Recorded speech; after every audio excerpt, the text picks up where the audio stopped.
Halo semua, perkenalkan gue Novia dan pada kesempatan kali ini gue pengen ngomongin sebuah cerita dari buku atau lebih tepatnya cerita pendek yang ditulis oleh Leo Tolstoy berjudul How Much Land Does a Man Need untuk bahasa Inggrisnya. Bahasa Indonesianya bisa kita terjemahkan sebagai berapa banyak tanah yang seseorang butuhkan. Ini ceritanya lumayan pendek ya. Kayak 1, 2, berapa halaman nih? Cuma 21 halaman. Pendek banget, dan ini kecil bukunya loh. Tapi menurut gue, ini gak enak sih ngomongnya, tapi pesan atau bukan pesan moral juga sih, tapi ya pesan yang ingin disampaikan oleh penulisnya menurut gue sangat dalam dan bisa menjadi refleksi buat diri kita sampai pada titik ini. Karena buku ini nih, atau cerita dari How Much Land Does a Man Need ini menceritakan tentang seseorang bernama Pak Khom yang tadinya tuh sebenarnya udah cukup-cukup aja hidupnya di desa. Udah nyaman lah, gak usah butuh sesuatu yang lebih.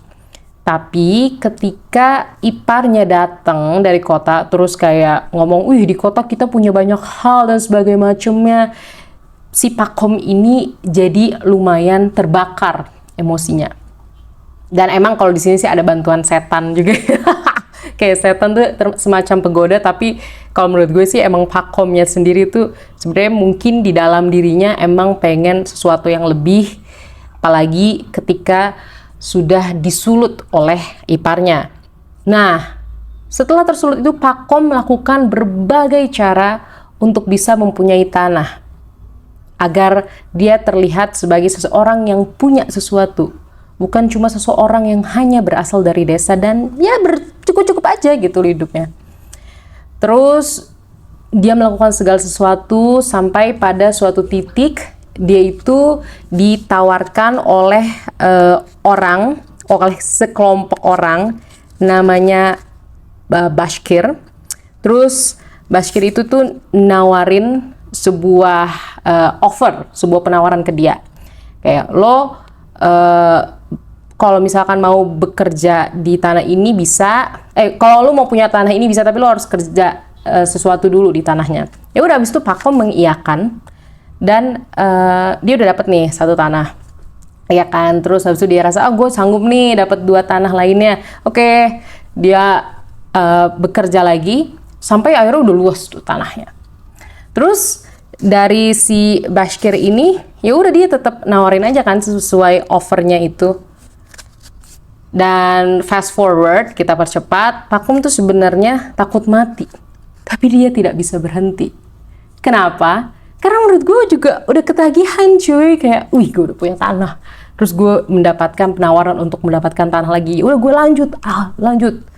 Habis itu dia bilang, mana ya? Nah habis itu si Pak Khom ini punya kesempatan untuk mencapai sebuah puncak. Jadi dia ingin menguasai lembah. Dan ketika dia sampai di lembahnya, dia justru bilang, all that effort has been in vain. Semua usaha itu sudah menjadi rasa sakit, kalau gue bisa terjemahkan. Pak Khom ingin berhenti. Ketika dia mendengar orang-orang Bashkir yang tadi nawarin penawaran itu tetap memberikan dia dorongan, dia sadar kalau misalkan dari dia berada di lembah, bukan di lembah, di dataran rendah dari lembahnya, matahari itu sudah terbenam sebenarnya. Tapi buat orang-orang yang di atas enggak. Ini kayaknya agak metafor, tapi kita lanjut karena ini udah ending, jadi gue sambil bacain. Terus Pak Khom menarik napas dalam dan buru-buru ke puncak yang masih oke, gue paham maksudnya. Jadi tuh di puncaknya masih ada cahaya matahari, tapi di bawah udah gelap. Nah, Pak Khom melihat puncak hill, lembah ya, hill kalau nggak salah, atau puncak bukit yang masih terang. Dia tuh langsung berusaha untuk naik ke bukitnya. Nah, ketika dia mencapai puncaknya, dia melihat his cap with the elder sister. Oke. Pokoknya habis itu dia intinya bisa mencapai tujuannya tersebut, mencapai puncaknya sampai tetua dari suku Bashkir itu bilang ke si tokoh Pakhom, "Wih, selamat, lo udah berhasil mendapatkan banyak tanah dengan diri sendiri." Nah, habis itu orang-orangnya Pakhom tuh lari untuk nyamperin master Pakhomnya yang udah lunglai, udah capek banget setelah berusaha non-stop mencapai land yang dia mau raih. Dan dia bisa raih. Tapi ketika orang-orangnya Pakhom nyamperin ke Pakhom, tiba-tiba Pakhom mengeluarkan darah dari mulutnya. Dan Pakhom meninggal dunia. Terus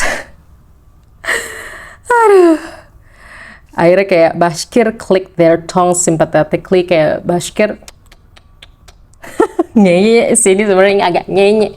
Terus orang-orangnya Pakhom abis itu mencoba untuk menggali tanahnya untuk masternya berjarak 6 kaki dari kepala ke kaki dan akhirnya menguburkannya dia. Gue pas baca itu langsung kayak berpikir sih, emang sebenarnya manusia tuh cukupnya kapan sih?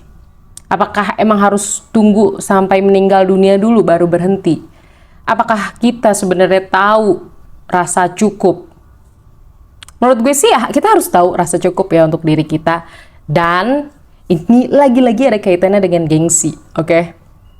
Kayak kalau menurut orang lain itu baik, mungkin perjuangan yang oke banget dan dia bisa ngeraihnya, kita nggak mesti harus ngeraih itu juga. Enggak. Menurut gue, gak apa-apa kalau kita ingin meraih sesuatu yang lebih. Kayak misalkan tadi kan Pakhom di awal cuma ada di desa dan dia ingin sesuatu yang lebih. Tapi ya udah, setelah kita mencapai sebuah target, ya apalagi kalau misalkan targetnya soal kekayaan ya udah, kita udah tahu misalkan kekayaan ini nih cukup buat kebutuhan sehari-hari dan kebutuhan tersier gue juga bahkan. Ya udah, that's it. Apalagi ketika misalkan kita tuh udah bekerja keras banget sehari sampai 8, 9, 10 sampai bahkan belasan jam. Emang kita kaya, tapi kan kita nggak pernah tahu tubuh kita tuh sebenarnya sekuat apa. Dan emang kita harus lanjut terus? Ya enggak lah. Enggak. Tapi balik lagi sebenarnya ke tujuan manusia pada umumnya. Apa emang tujuan utamanya adalah harta atau tanah kalau misalkan yang ada di buku Leo Tolstoy ini? Ya semua emang tentu balik lagi ke manusia masing-masing. Kayak gini deh, mencapai posisi nomor 1 di suatu negara itu kan juga sebuah pencapaian yang gila lah. Tapi apakah harus semua orang mencapai itu? Ya enggak lah. Tapi sayangnya nggak sedikit orang-orang yang ingin mencapai posisi nomor 1 tuh sebenarnya udah dapet posisi yang kuat. Dia mau mempertahankan kekuasaan itu, kekayaannya itu dengan misalkan mendorong anaknya untuk menjadi pemimpin bangsa lagi. Itu kan sebenarnya udah kelihatan, dia sebenarnya nggak puas. Iya tahu manusia emang sulit tidak puas, tapi kan harus tahu batas juga dong. Ya, kalau misalkan konteksnya yang tadi gue bilang pemimpin nomor 1 dan anaknya, ya kalau misalkan dia nggak bakal kayak Pakhom yang mungkin sakit, karena Pakhom kan ibaratnya berusaha sendiri, dan walaupun ada orang-orangnya tapi dia masih berusaha sendiri juga gitu.